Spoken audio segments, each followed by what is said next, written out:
Very good morning. Welcome to day 9 of the 10-day short course program on metrology and mechanical measurements. Today's session focuses on advanced measuring instruments and their practical application through real-world case studies. The objective of today's session is not simply to understand advanced instruments, but to learn how measurement data can be converted into reliable engineering decisions. Our journey today covers six major important areas. First thing, advanced measuring instruments, real-world applications, industrial and research case studies, measurement accuracy and traceability, data interpretation, and modern metrology best practices. Let us begin with an overview of the major advanced measuring instruments used in modern precision inspection. These include the coordinate measuring machine, laser scanner and tracker, a digital height gauge and micrometer, surface roughness tester, thermal imaging camera, and gear profile measuring systems. Each instrument has a specific role depending on the component, tolerance, measuring requirement, and operating environment.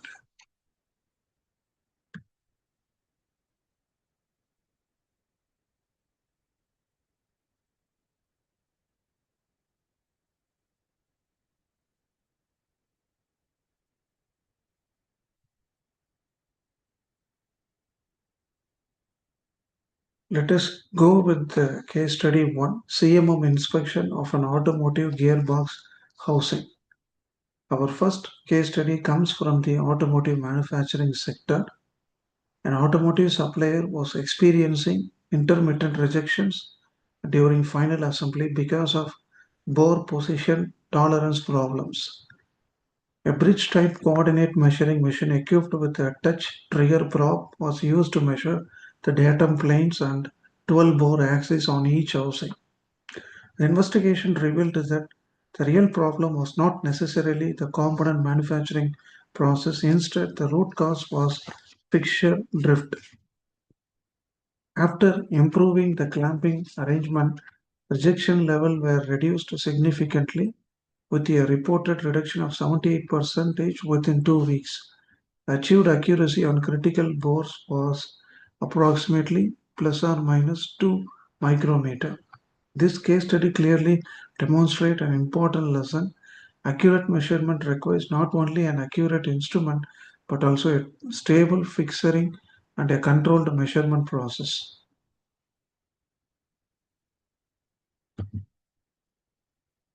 Second case study majorly focuses on aerospace and power generation applications.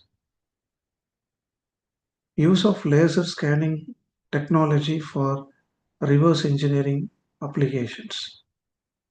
Consider a worn-out turbine blade required to be replacement, but the original CAD model was no longer available. A handheld laser scanner was used to capture a dense point cloud of the existing blade. The measurement data was then processed to reconstruct a surface model suitable for CAM-based manufacturing. The scanner captured more than 1 million points per second, and the reconstructed replacement blade matched the aerodynamic profile within 0.05 millimeter. This example highlights the importance of non-contact measurement and reverse engineering when the original design information is unavailable.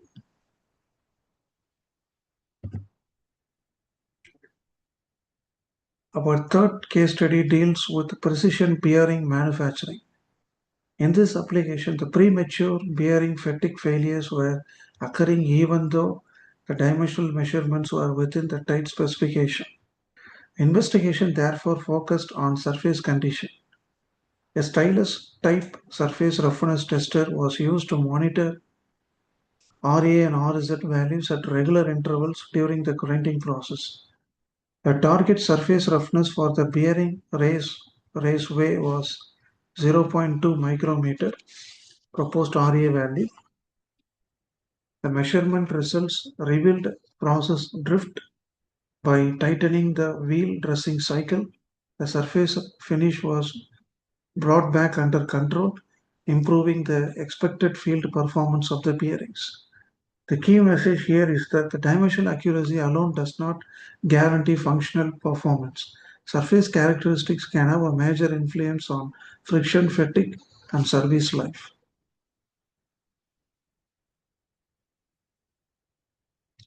Our fourth case study concerns about condition monitoring of rotary machinery.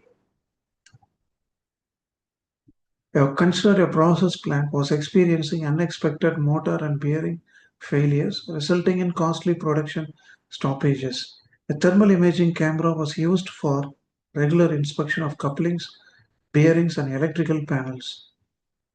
A developing hotspot was identified approximately 3 weeks before failure, providing sufficient time for planned maintenance and replacement. This demonstrates how advanced measurement can move maintenance from a reactive approach to a predictive maintenance strategy.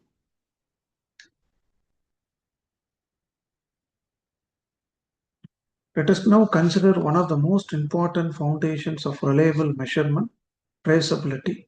Every measurement should be connected through an unbroken calibration chain. The chain begins with a national standard, followed by a reference laboratory standard, then a working standard, the shop floor instructions, and finally the measured component.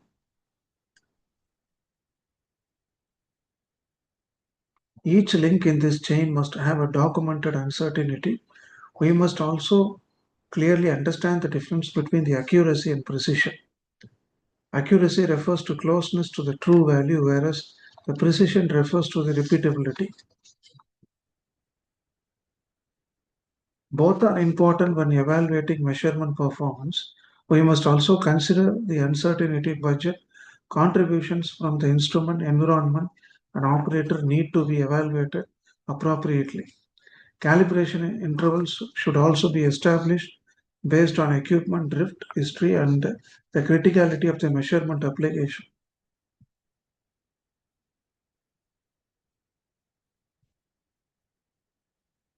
Let us discuss about the data interpretation and engineering decision making. Measurement is valuable only when the resulting data leads to a sound engineering decision. First, we should plot measurement against the specified tolerance limits rather than considering only the average value. Second, we should look for patterns and trends because a trend across several components may indicate process drift. Third, we should distinguish between common causes and special causes of variation. Finally, the decision should be clearly documented whether to accept the component, adjust the process, or escalate the issue for further investigation. For example, in the CMM case study, the bore position deviations for the sample batch ranged from negative deviations to positive deviations. Such data should be examined systematically against the tolerance requirement rather than judging individual readings in isolation. What are the common best practices adapted in modern metrology? Let us now summarize the best practice demonstrated by these case studies. First, select the right measuring instrument for the tolerance requirement. Second thing, control the measurement environment, say temperature, vibration, and cleanliness that can influence the measurement results. Third, automate the data capture wherever possible. Direct communication between measuring instruments and databases can reduce transcription errors.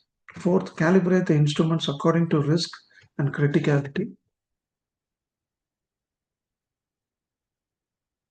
Fifth, fifth thing, remember that we must train the operator, not just maintain the machine. Fixturing technique and operator skill can significantly influence the measurement variation. Finally, connect metrology with Industry 4.0 systems so that the measurement data can support process monitoring and control in near real time. At the end of day 9 segment, you should be able to understand the application of advanced measuring instruments and identify where each instrument is most appropriate. You should also be able to interpret practical industrial case studies, improve measurement accuracy and reliability through traceable practices, and apply modern metrology principles relevant to Industry 4.0 workflows. The common core central message of today's session is very simple: measure accurately, apply confidently, effectively, and innovate continuously. Advanced measuring instruments are not merely sophisticated devices. Their true value comes from the way we select them, calibrate them, operate them, interpret their data, and use that information to improve engineering decisions. Thank you for participating in day 9 of the short course program on metrology and mechanical measurements. I hope that today's session has strengthened your understanding of advanced measuring instruments and their practical industrial application. Thank you, and I look forward to seeing you in the next last final session by tomorrow.